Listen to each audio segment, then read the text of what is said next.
All right, just need to straighten a few more of these jets out and we'll be all finished. We just got a letter. We just got a letter.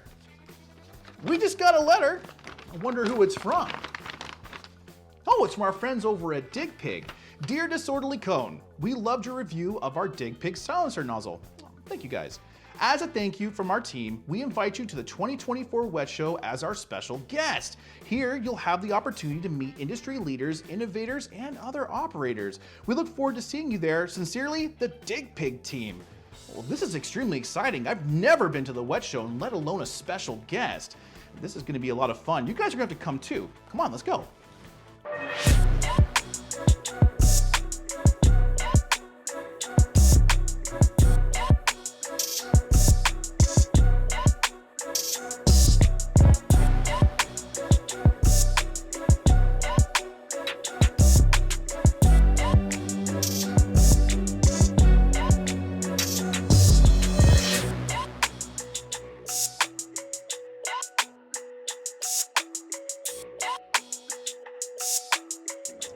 All right, so first up, we have Ken here from Keg Technologies, and we have something pretty cool I think you guys are all gonna like. So Ken, what exactly is this? Well, Josh, this is the KEG Clean Sight Camera Nozzle, which in effect gives you the ability to capture video and camera as you clean pipe. So the front end of the camera is a high definition 1080 HD camera. The back end is a high efficiency, 98% efficient nozzle. So I can effectively push the nozzle up the line, clean the pipe, and capture good quality video. Okay, so as a flusher truck, if I put this on the end of my flusher, I put it down there, it's gonna clean the pipe and then also show exactly what the pipe looks like when it comes back. Is that correct? It'll give you the condition of the pipe, not only when it comes back, but also on the way out. So if it was important to know what was I going into, and you can find that out because the camera being in front of the cleaning portion, the camera will capture dirty pipe on the way in, and on the way back out, I can see how clean the pipe is. So I can guarantee the pipe is clean to my client. So one of the big things I hear about, and especially in the camera world when it comes to flushing, is the quality of the camera, like what the actual resolution of this is. What's the resolution of this camera? Is it color? Is it HD? This is a high definition self-leveling head. It has 1080p HD resolution. Very clear, very nice, very clear and very nice video. Okay. And how many jets does this have on it? So like how much pushing force is it? Looks like it's pretty heavy. Yeah, it weighs a little over 25 pounds. It has 8 rear jets, 4 at 15 degrees, 4 at 25 degrees. The 15s are the pushing and the 25 degrees are the cleaning jets. It will clean pipe extremely well. One of the concerns a lot of customers have, because it weighs a fair bit, is that it's going to have a hard time getting up a pipe. The truth of the matter is this nozzle at 1500 PSI will pull 800 feet of hose in a heartbeat. Oh, wow. Okay, so being able to pull this out, I can then put this onto my phone and then send to everybody that I need to? Is that yep. Right? Well, when we capture the video, it's actually stored on board a 64 gig memory internally inside the camera. And when we want to retrieve the video, then I would go through the sequence, start the camera up, and allow the camera to become a Wi-Fi router, and then I would be able to retrieve on any Wi-Fi adaptable item, whether it's a tablet, a smartphone, or even a laptop. So that means I can basically keep working, take this right off immediately, send it on my phone, send it to my boss, send it to any of the clients I need to be able to say, and then say, hey guys, this is what we have right here. I mean, I'm sure it's not like a lateral launch or anything like that, but no. This would be able to give me an idea of what we need to be able to do, right? Yep. Yeah, this camera is not intended to replace a crawler, like a CCTV style camera. It's meant to augment the ability of the camera crew to do their job, which means that when they roll up on a job, and I'll take you to this scenario, we roll up on a job and there's an issue here. I roll the camera inside, I go and have a look. Okay, I've got a root protrusion, or I've got a collapsed pipe, or I've got whatever's happening. Then I can make a decision of what's my next step for cleaning. Do I call in a backhoe? Do I take a root saw? What do I do?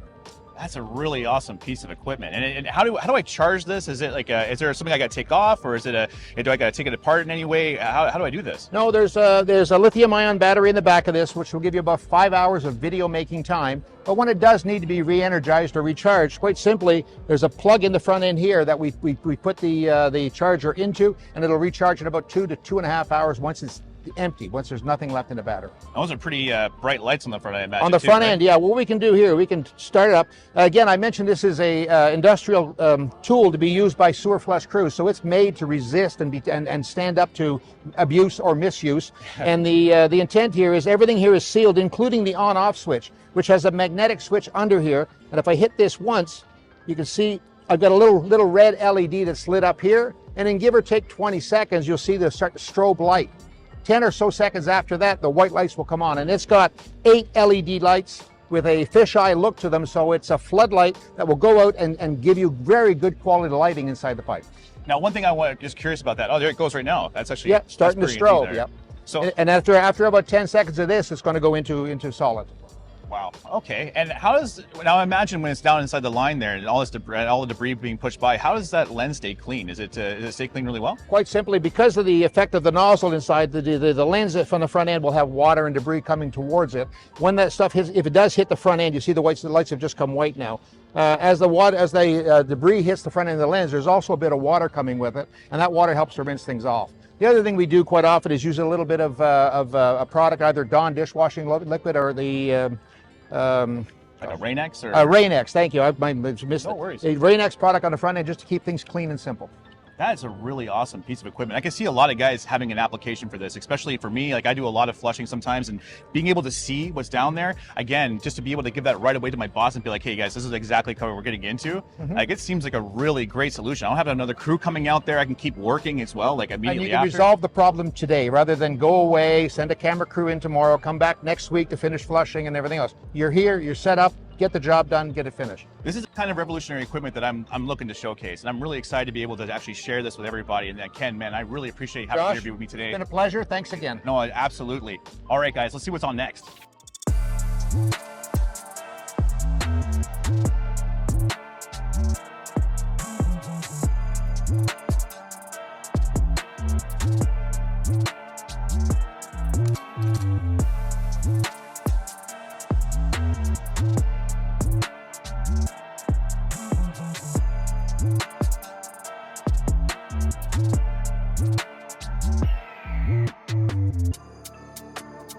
Next up, we're here with GapVac with Matt here. Matt, I've actually never used a GapVac, but I'm really curious about these. They seem like a beastly truck. But what are some of the advantages to this truck? Well, the truck we have here is our HV57 high dump, and it's designed to dump into 60-inch roll-off containers. Okay. So this is a suck and dump. It doesn't have any water on it. And we're able to utilize and lift the body high enough to dump into roll-off containers, and that helps to keep the truck at the job site while other trucks transport the material to other places. Okay, so I hear a lot of complaints. That's actually really cool. That's actually really neat, man. I hear a lot of guys complaining about noise and keeping constant suction. Looking at all these cyclones on the side here, it seems like it's a pretty big beast. Yeah. What is the advantage to this? Is it really a loud truck? Is it a really quiet truck? It typically on these trucks, because we have higher CFM, keeps the truck quiet. Right. Utilize two silencers on the truck. And then with the cyclones, the filtration, we're able to do wet or dry material without any changeover to the truck. So we can go from wet to dry, and a lot of these trucks are utilized in industrial applications, and they really, you don't have to run them high end. It has great suction throughout the whole RPM range of the truck. Oh, wow. Okay, so yeah, typically I see guys like cranking these trucks up to be able to get suction. You're saying with this, it's just not a thing. Eh? Yeah, a lot of times, depending on what application they're working, of course, running it, 1,000 RPMs to 1,400 really is a sweet spot. But if, the harder jobs, we can crank it all the way to 2,000. It's a little bit louder, but it's not screaming like most other trucks. Right on. No, it looks like an absolutely beautiful truck. I would love to get my hands on one and try to operate myself, to be totally honest with you.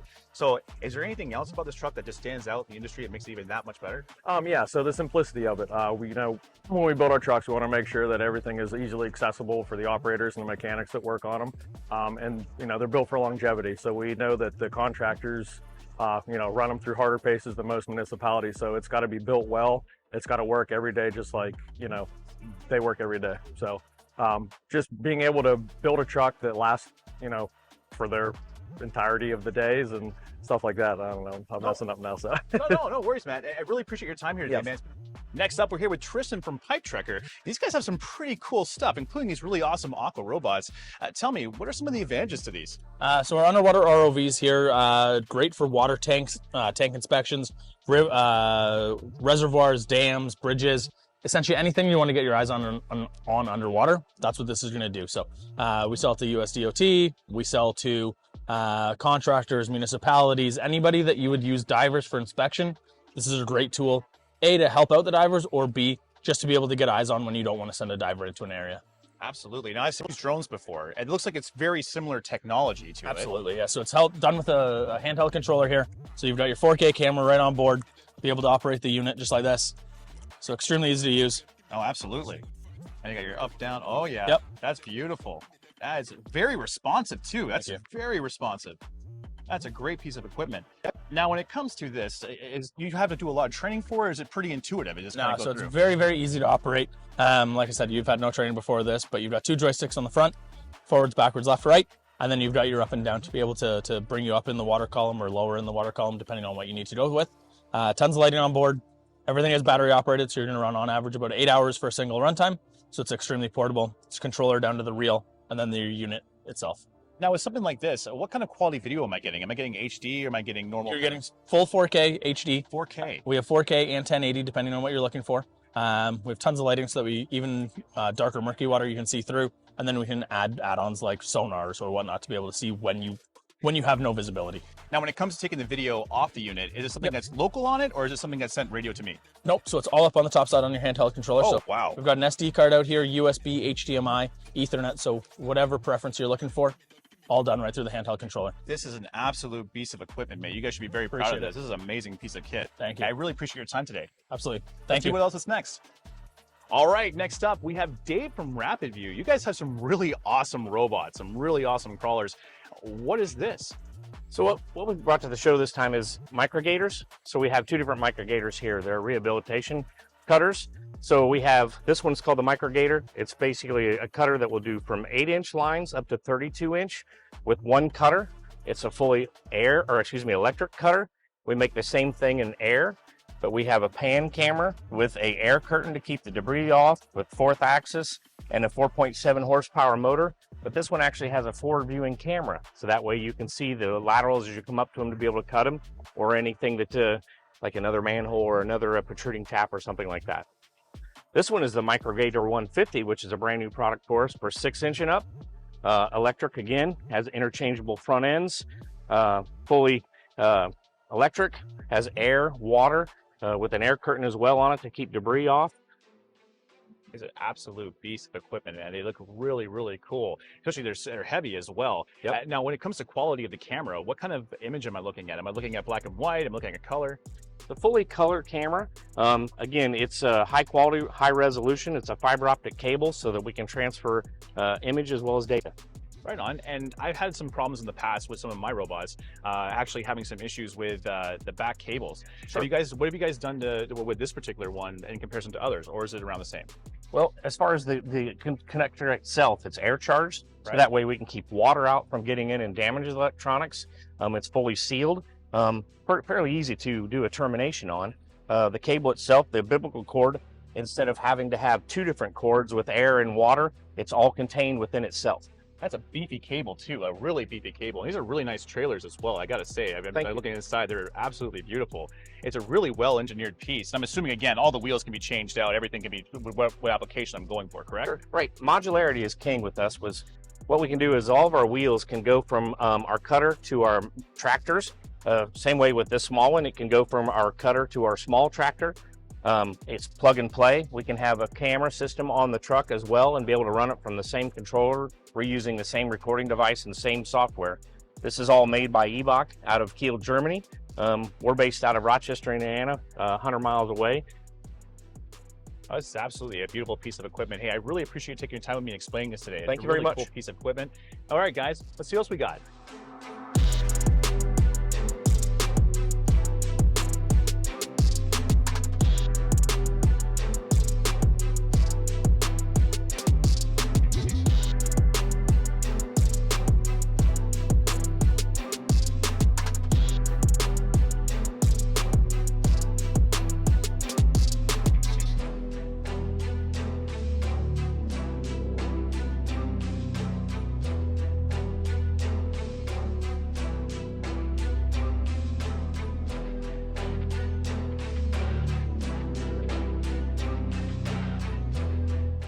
And that's it for the 2024 WWETT Show. There was so much stuff here, and to be able to see all these things as an operator was an absolute pleasure.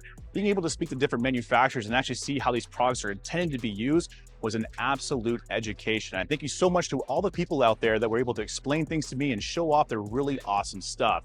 I have to say thank you to DigPig for bringing me out here to experience all this and share it with you. This has been an absolute life-changing experience, and I hope you as operators get to come here sometime to check it out as well. If you're new here, go ahead and press that subscribe button, as we've got all kinds of really cool content in the future, and I would love to have you there. If you want to help me out a little bit, go ahead and press that like button too, as it kind of helps me get out a little bit more. Until next time, keep building. Now I got to figure out where I put my time machine. I'll find it.